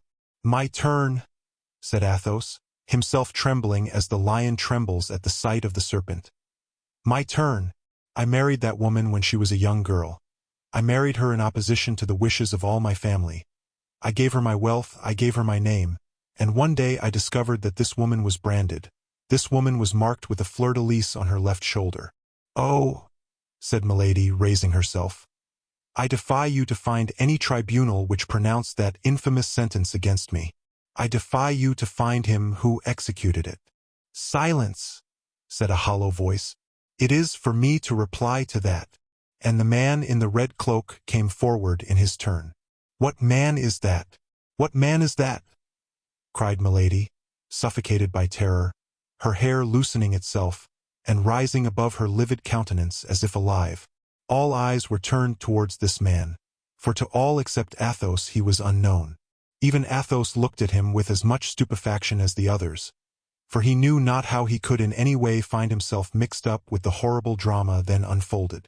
After approaching Milady with a slow and solemn step, so that the table alone separated them, the unknown took off his mask. Milady for some time examined with increasing terror that pale face, framed with black hair and whiskers, the only expression of which was icy impassibility. Then she suddenly cried, "Oh, no, no!" rising and retreating to the very wall. "No, no! It is an infernal apparition. It is not he! Help! Help!" screamed she, turning towards the wall, as if she would tear an opening with her hands. "Who are you, then?" cried all the witnesses of this scene. "Ask that woman," said the man in the red cloak. "For you may plainly see she knows me. The executioner of Lille, the executioner of Lille!" cried Milady, a prey to insensate terror, and clinging with her hands to the wall to avoid falling. Everyone drew back, and the man in the red cloak remained standing alone in the middle of the room. "Oh, grace, grace, pardon!" cried the wretch, falling on her knees. The unknown waited for silence and then resumed. "I told you well that she would know me. Yes, I am the executioner of Lille, and this is my history." All eyes were fixed upon this man, whose words were listened to with anxious attention. That woman was once a young girl, as beautiful as she is today. She was a nun in the convent of the Benedictines of Templemar. A young priest with a simple and trustful heart performed the duties of the church of that convent. She undertook his seduction and succeeded. She would have seduced a saint. Their vows were sacred and irrevocable. Their connection could not last long without ruining both. She prevailed upon him to leave the country. But to leave the country, to fly together, to reach another part of France, where they might live at ease because unknown, money was necessary. Neither had any. The priest stole the sacred vases and sold them. But as they were preparing to escape together, they were both arrested. 8 days later she had seduced the son of the jailer and escaped. The young priest was condemned to 10 years of imprisonment and to be branded. I was executioner of the city of Lille, as this woman has said. I was obliged to brand the guilty one. And he, gentlemen, was my brother. I then swore that this woman who had ruined him, who was more than his accomplice, since she had urged him to the crime, should at least share his punishment. I suspected where she was concealed. I followed her. I caught her. I bound her. And I imprinted the same disgraceful mark upon her that I had imprinted upon my poor brother. The day after my return to Lille, my brother in his turn succeeded in making his escape. I was accused of complicity, and was condemned to remain in his place till he should be again a prisoner. My poor brother was ignorant of this sentence. He rejoined this woman. They fled together into Berry, and there he obtained a little curacy. This woman passed for his sister. The lord of the estate on which the chapel of the curacy was situated saw this pretend sister, and became enamored of her, amorous to such a degree that he proposed to marry her. Then she quitted him she had ruined for him, she was destined to ruin, and became the Comtesse de la Fere. All eyes were turned towards Athos, whose real name that was, and who made a sign with his head that all was true which the executioner had said.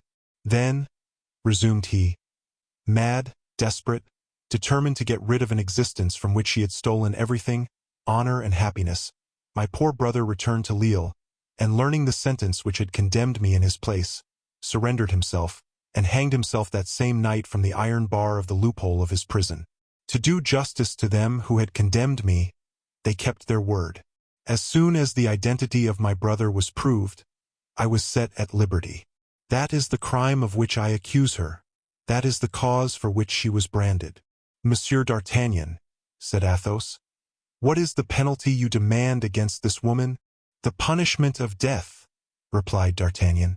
My Lord de Winter, continued Athos, what is the penalty you demand against this woman? The punishment of death, replied Lord de Winter. Messrs. Porthos and Aramis, repeated Athos. You who are her judges, what is the sentence you pronounce upon this woman? The punishment of death, replied the Musketeers, in a hollow voice. Milady uttered a frightful shriek, and dragged herself along several paces upon her knees toward her judges. Athos stretched out his hand toward her. Charlotte Backson, Comtesse de la Fere, Milady de Winter, said he, your crimes have wearied men on earth and God in heaven. If you know a prayer, say it, for you are condemned, and you shall die. At these words, which left no hope, Milady raised herself in all her pride, and wished to speak, but her strength failed her. She felt that a powerful and implacable hand seized her by the hair, and dragged her away as irrevocably as fatality drags humanity. She did not, therefore, even attempt the least resistance, and went out of the cottage. Lord de Winter, D'Artagnan, Athos, Porthos, and Aramis went out close behind her. The lackeys followed their masters, and the chamber was left solitary, with its broken window, its open door, and its smoky lamp burning sadly on the table. Chapter 66. Execution. It was near midnight. The moon, lessened by its decline, and reddened by the last traces of the storm, arose behind the little town of Armentières, which showed against its pale light the dark outline of its houses, and the skeleton of its high belfry. In front of them the Lys rolled its waters like a river of molten tin, while on the other side was a black mass of trees, profiled on a stormy sky, invaded by large coppery clouds which created a sort of twilight amid the night. On the left was an old abandoned mill, with its motionless wings, from the ruins of which an owl threw out its shrill, periodical, and monotonous cry. On the right and on the left of the road, which the dismal procession pursued, appeared a few low, stunted trees, which looked like deformed dwarfs crouching down to watch men traveling at this sinister hour. From time to time a broad sheet of lightning opened the horizon in its whole width, darted like a serpent over the black mass of trees, and like a terrible scimitar divided the heavens and the waters into two parts. Not a breath of wind now disturbed the heavy atmosphere. A death-like silence oppressed all nature. The soil was humid and glittering with the rain which had recently fallen, and the refreshed herbs sent forth their perfume with additional energy. Two lackeys dragged Milady, whom each held by one arm. The executioner walked behind them, and Lord de Winter, D'Artagnan, Porthos, and Aramis walked behind the executioner. Planchet and Bazin came last. The two lackeys conducted Milady to the bank of the river. Her mouth was mute, but her eyes spoke with their inexpressible eloquence, supplicating by turns each of those on whom she looked. Being a few paces in advance, she whispered to the lackeys, 1,000 pistoles to each of you if you will assist my escape, but if you deliver me up to your masters, I have near-at-hand avengers who will make you pay dearly for my death. Grimaud hesitated. Mousqueton trembled in all his members. Athos, who heard Milady's voice, came sharply up. Lord de Winter did the same.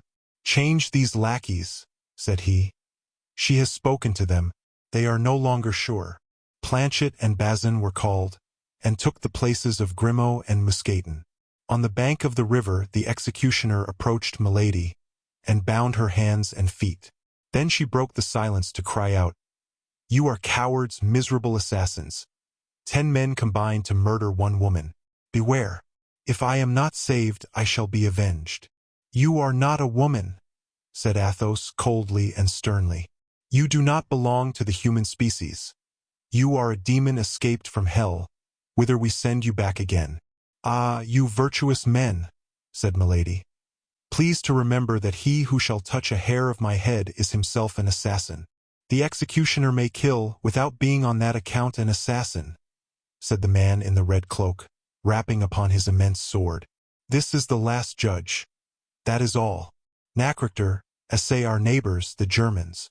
And as he bound her while saying these words, Milady uttered 2 or 3 savage cries, which produced a strange and melancholy effect in flying away into the night and losing themselves in the depths of the woods. "If I am guilty, if I have committed the crimes you accuse me of," shrieked Milady, "take me before a tribunal. You are not judges. You cannot condemn me." "I offered you Tyburn," said Lord de Winter. "Why did you not accept it?" "Because I am not willing to die," cried Milady, struggling. "Because I am too young to die. The woman you poisoned at Bethune was still younger than you, madame, and yet she is dead," said D'Artagnan. "I will enter a cloister. I will become a nun," said Milady. "You were in a cloister," said the executioner, "and you left it to ruin my brother." Milady uttered a cry of terror and sank upon her knees. The executioner took her up in his arms and was carrying her toward the boat. "Oh, my God!" cried she. "My God! Are you going to drown me?" These cries had something so heartrending in them that D'Artagnan, who had been at first the most eager in pursuit of Milady, sat down on the stump of a tree and hung his head, covering his ears with the palms of his hands. And yet, notwithstanding, he could still hear her cry and threaten. D'Artagnan was the youngest of all these men. His heart failed him. "Oh, I cannot behold this frightful spectacle," said he. "I cannot consent that this woman should die thus."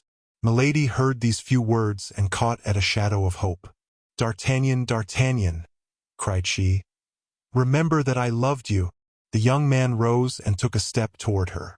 But Athos rose likewise, drew his sword, and placed himself in the way.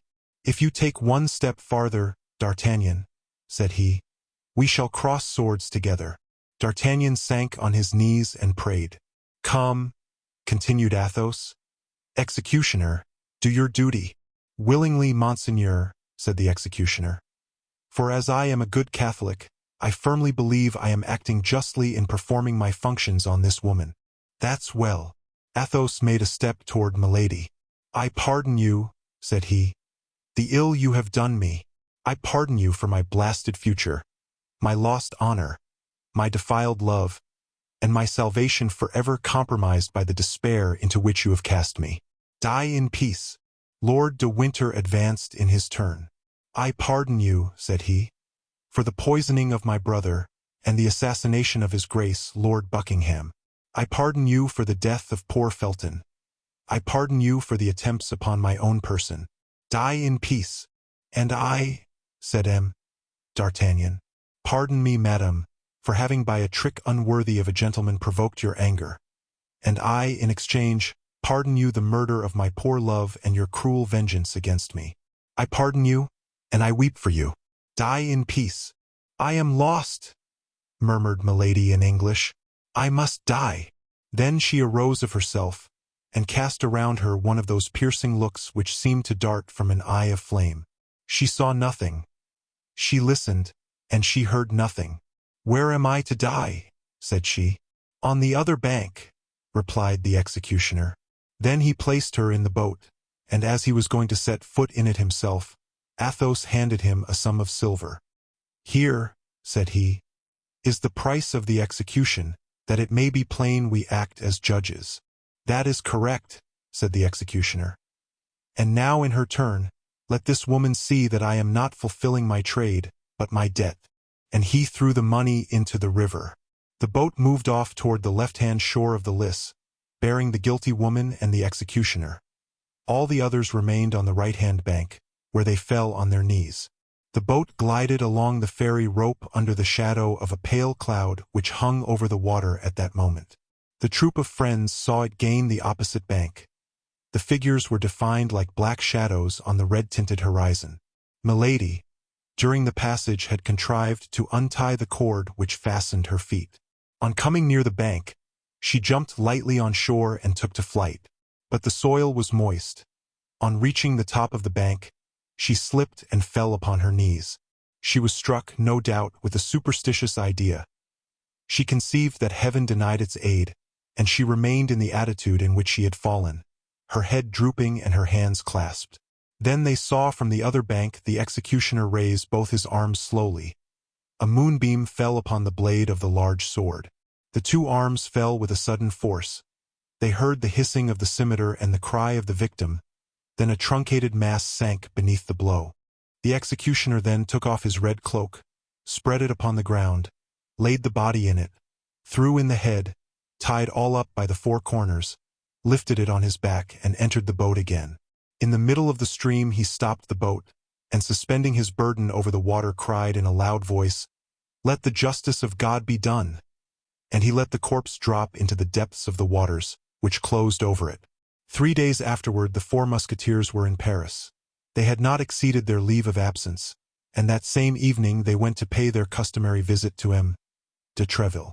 "Well, gentlemen," said the brave captain, "I hope you have been well amused during your excursion."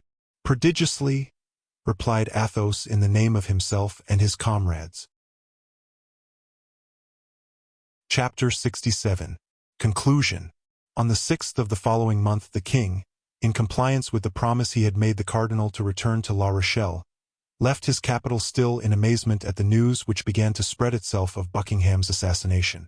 Although warned that the man she had loved so much was in great danger, the queen, when his death was announced to her, would not believe the fact, and even imprudently exclaimed, "It is false, he has just written to me." But the next day she was obliged to believe this fatal intelligence. Laporte, detained in England as everyone else had been, by the orders of Charles I, arrived and was the bearer of the Duke's dying gift to the Queen. The joy of the king was lively.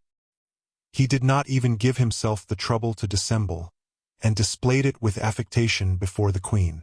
Louis XIII, like every weak mind, was wanting in generosity. But the king soon again became dull and indisposed. His brow was not one of those that long remain clear. He felt that in returning to camp he should re-enter slavery. Nevertheless, he did return. The cardinal was for him the fascinating serpent, and himself the bird which flies from branch to branch without power to escape.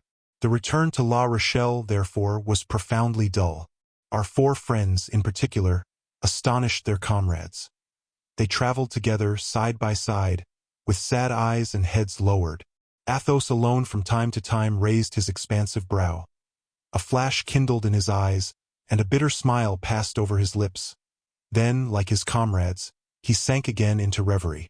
As soon as the escort arrived in a city, when they had conducted the king to his quarters, the four friends either retired to their own or to some secluded cabaret, where they neither drank nor played. They only conversed in a low voice, looking around attentively to see that no one overheard them. One day, when the king had halted to fly the magpie and the four friends, according to their custom, instead of following the sport, had stopped at a cabaret on the high road, a man coming from La Rochelle on horseback pulled up at the door to drink a glass of wine, and darted a searching glance into the room where the four musketeers were sitting. "Halloa, Monsieur d'Artagnan," said he, "is not that you whom I see yonder?" D'Artagnan raised his head and uttered a cry of joy. It was the man he called his phantom. It was his stranger of Meung, of the Rue des Fossoyeurs and of Arras. D'Artagnan drew his sword and sprang toward the door. But this time, instead of avoiding him, the stranger jumped from his horse and advanced to meet D'Artagnan. "Ah, monsieur," said the young man, "I meet you then at last. This time you shall not escape me." "Neither is it my intention, monsieur, for this time I was seeking you. In the name of the king, I arrest you." "How? What do you say?" cried D'Artagnan. "I say that you must surrender your sword to me, monsieur, and that without resistance. This concerns your head. I warn you." "Who are you, then?" demanded D'Artagnan, lowering the point of his sword, but without yet surrendering it. "I am the Chevalier de Rochefort," answered the other, "the equerry of Monsieur le Cardinal Richelieu, and I have orders to conduct you to his eminence." "We are returning to his eminence, Monsieur the Chevalier," said Athos, advancing, "and you will please to accept the word of Monsieur d'Artagnan that he will go straight to La Rochelle. I must place him in the hands of guards who will take him into camp. We will be his guards, monsieur, upon our word as gentlemen, but likewise upon our word as gentlemen," added Athos, knitting his brow, "Monsieur d'Artagnan shall not leave us." The Chevalier de Rochefort cast a glance backward, and saw that Porthos and Aramis had placed themselves between him and the gate. He understood that he was completely at the mercy of these 4 men. "Gentlemen," said he, "if Monsieur d'Artagnan will surrender his sword to me and join his word to yours, I shall be satisfied with your promise to convey Monsieur d'Artagnan to the quarters of Monseigneur the Cardinal. You have my word, monsieur, and here is my sword." "This suits me the better," said Rochefort, "as I wish to continue my journey." "If it is for the purpose of rejoining Milady," said Athos coolly, "it is useless. You will not find her." "What has become of her, then?" asked Rochefort eagerly. "Return to camp, and you shall know." Rochefort remained for a moment in thought. Then, as they were only a day's journey from Surgères, whither the cardinal was to come to meet the king, he resolved to follow the advice of Athos and go with them. Besides, this return offered him the advantage of watching his prisoner. They resumed their route. On the morrow, at 3 o'clock in the afternoon, they arrived at Surgères. The cardinal there awaited Louis XIII. The minister and the king exchanged numerous caresses, felicitating each other upon the fortunate chance which had freed France from the inveterate enemy who set all Europe against her. After which, the cardinal, who had been informed that D'Artagnan was arrested and who was anxious to see him, took leave of the king, inviting him to come the next day to view the work already done upon the dike. On returning in the evening to his quarters at the bridge of La Pierre, the cardinal found, standing before the house he occupied, D'Artagnan without his sword, and the 3 Musketeers armed. This time, as he was well attended, he looked at them sternly, and made a sign with his eye and hand for D'Artagnan to follow him. D'Artagnan obeyed. "We shall wait for you, D'Artagnan," said Athos, loud enough for the cardinal to hear him. His Eminence bent his brow, stopped for an instant, and then kept on his way without uttering a single word. D'Artagnan entered after the cardinal, and behind D'Artagnan the door was guarded. His Eminence entered the chamber which served him as a study, and made a sign to Rochefort to bring in the young musketeer. Rochefort obeyed and retired. D'Artagnan remained alone in front of the cardinal. This was his second interview with Richelieu, and he afterward confessed that he felt well assured it would be his last. Richelieu remained standing, leaning against the mantelpiece. A table was between him and D'Artagnan. "Monsieur," said the cardinal, "you have been arrested by my orders." "So they tell me, monseigneur." "Do you know why?" "No, monseigneur, for the only thing for which I could be arrested is still unknown to your Eminence." Richelieu looked steadfastly at the young man. "Halloa," said he, "what does that mean? If monseigneur will have the goodness to tell me, in the first place, what crimes are imputed to me, I will then tell him the deeds I have really done." "Crimes are imputed to you which had brought down far loftier heads than yours, monsieur," said the cardinal. "What, monseigneur?" said D'Artagnan, with a calmness which astonished the cardinal himself. "You are charged with having corresponded with the enemies of the kingdom. You are charged with having surprised state secrets. You are charged with having tried to thwart the plans of your general." "And who charges me with this, monseigneur?" said D'Artagnan, who had no doubt the accusation came from Milady. "A woman branded by the justice of the country, a woman who has espoused one man in France and another in England, a woman who poisoned her second husband and who attempted both to poison and assassinate me." "What do you say, monsieur?" cried the cardinal, astonished. "And of what woman are you speaking thus?" "Of Milady de Winter," replied D'Artagnan. "Yes, of Milady de Winter, of whose crimes your Eminence is doubtless ignorant, since you have honored her with your confidence." "Monsieur," said the cardinal, "if Milady de Winter has committed the crimes you lay to her charge, she shall be punished." "She has been punished, monseigneur." "And who has punished her?" "We." "She is in prison?" "She is dead." "Dead?" repeated the cardinal, who could not believe what he heard. "Dead? Did you not say she was dead? 3 times she attempted to kill me, and I pardoned her. But she murdered the woman I loved. Then my friends and I took her, tried her, and condemned her." D'Artagnan then related the poisoning of Madame Bonacieux in the convent of the Carmelites at Bethune, the trial in the isolated house, and the execution on the banks of the Lys. A shudder crept through the body of the cardinal, who did not shudder readily. But all at once, as if undergoing the influence of an unspoken thought, the countenance of the cardinal, till then gloomy, cleared up by degrees, and recovered perfect serenity.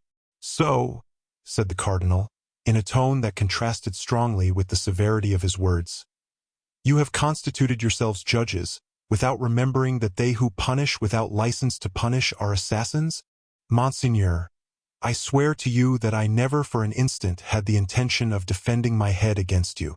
I willingly submit to any punishment your eminence may please to inflict upon me. I do not hold life dear enough to be afraid of death." "Yes, I know you are a man of a stout heart, monsieur," said the cardinal, with a voice almost affectionate. "I can therefore tell you beforehand you shall be tried and even condemned. Another might reply to your eminence that he had his pardon in his pocket. I content myself with saying, 'Command, monseigneur, I am ready.'" "Your pardon?" said Richelieu, surprised. "Yes, monseigneur," said D'Artagnan. "And signed by whom? By the king?" And the cardinal pronounced these words with a singular expression of contempt. "No, by your eminence." "By me? You are insane, monsieur. Monseigneur will doubtless recognize his own handwriting." And D'Artagnan presented to the cardinal the precious piece of paper which Athos had forced from Milady, and which he had given to D'Artagnan to serve him as a safeguard. His eminence took the paper, and read in a slow voice, dwelling upon every syllable. December 3rd, 1627. "It is by my order and for the good of the state that the bearer of this has done what he has done. Richelieu." The cardinal, after having read these 2 lines, sank into a profound reverie, but he did not return the paper to D'Artagnan. "He is meditating by what sort of punishment he shall cause me to die," said the Gascon to himself. "Well, my faith, he shall see how a gentleman can die." The young musketeer was in excellent disposition to die heroically. Richelieu still continued thinking, rolling and unrolling the paper in his hands. At length he raised his head, fixed his eagle look upon that loyal, open, and intelligent countenance, read upon that face, furrowed with tears, all the sufferings its possessor had endured in the course of a month, and reflected for the 3rd or 4th time how much there was in that youth of 21 years before him, and what resources his activity, his courage, and his shrewdness might offer to a good master. On the other side, the crimes, the power, and the infernal genius of Milady had more than once terrified him. He felt something like a secret joy at being forever relieved of this dangerous accomplice. Richelieu slowly tore the paper which D'Artagnan had generously relinquished. "I am lost," said D'Artagnan to himself, and he bowed profoundly before the cardinal, like a man who says, "Lord, thy will be done."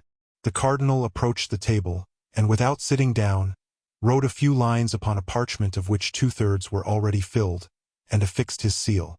"That is my condemnation," thought D'Artagnan. "He will spare me the ennui of the Bastille or the tediousness of a trial. That's very kind of him." "Here, monsieur," said the cardinal to the young man, "I have taken from you 1 carte blanche to give you another. The name is wanting in this commission. You can write it yourself." D'Artagnan took the paper hesitatingly and cast his eyes over it. It was a lieutenant's commission in the Musketeers. D'Artagnan fell at the feet of the cardinal. "Monseigneur," said he, "my life is yours, henceforth dispose of it. But this favor which you bestow upon me I do not merit. I have 3 friends who are more meritorious and more worthy." "You are a brave youth, D'Artagnan," interrupted the cardinal, tapping him familiarly on the shoulder, charmed at having vanquished this rebellious nature. "Do with this commission what you will. Only remember, though the name be blank, it is to you I give it." "I shall never forget it," replied D'Artagnan. "Your eminence may be certain of that." The cardinal turned and said in a loud voice, "Rochefort!" The chevalier, who no doubt was near the door, entered immediately. "Rochefort," said the cardinal, "you see Monsieur d'Artagnan. I receive him among the number of my friends. Greet each other, then, and be wise if you wish to preserve your heads." Rochefort and D'Artagnan coolly greeted each other with their lips, but the cardinal was there, observing them with his vigilant eye. They left the chamber at the same time. "We shall meet again, shall we not, monsieur?" "When you please," said D'Artagnan. "An opportunity will come," replied Rochefort. "Hey?" said the cardinal, opening the door. The two men smiled at each other, shook hands, and saluted his eminence. "We were beginning to grow impatient," said Athos. "Here I am, my friends," replied D'Artagnan. "Not only free, but in favor. Tell us about it. This evening. But for the moment let us separate." Accordingly, that same evening D'Artagnan repaired to the quarters of Athos, whom he found in a fair way to empty a bottle of Spanish wine, an occupation which he religiously accomplished every night. D'Artagnan related what had taken place between the cardinal and himself, and drawing the commission from his pocket, said, "Here, my dear Athos, this naturally belongs to you." Athos smiled with one of his sweet and expressive smiles. "Friend," said he, "for Athos this is too much. For the Comte de la Fere it is too little. Keep the commission. It is yours. Alas, you have purchased it dearly enough." D'Artagnan left Athos's chamber and went to that of Porthos. He found him clothed in a magnificent dress covered with splendid embroidery, admiring himself before a glass. "Ah, is that you, dear friend?" exclaimed Porthos. "How do you think these garments fit me?" "Wonderfully," said D'Artagnan. "But I come to offer you a dress which will become you still better." "What?" asked Porthos. "That of a lieutenant of Musketeers." D'Artagnan related to Porthos the substance of his interview with the cardinal, and said, taking the commission from his pocket, "Here, my friend, write your name upon it and become my chief." Porthos cast his eyes over the commission and returned it to D'Artagnan, to the great astonishment of the young man. "Yes," said he, "yes, that would flatter me very much, but I should not have time enough to enjoy the distinction. During our expedition to Bethune the husband of my duchess died. So, my dear, the coffer of the defunct holding out its arms to me, I shall marry the widow. Look here, I was trying on my wedding suit. Keep the lieutenancy, my dear, keep it." The young man then entered the apartment of Aramis. He found him kneeling before a prie-dieu, with his head leaning on an open prayer book. He described to him his interview with the cardinal and said, for the third time drawing his commission from his pocket, "You, our friend, our intelligence, our invisible protector, accept this commission. You have merited it more than any of us by your wisdom and your counsels, always followed by such happy results." "Alas, dear friend," said Aramis, "our late adventures have disgusted me with military life. This time my determination is irrevocably taken. After the siege I shall enter the house of the Lazarists. Keep the commission, D'Artagnan. The profession of arms suits you. You will be a brave and adventurous captain."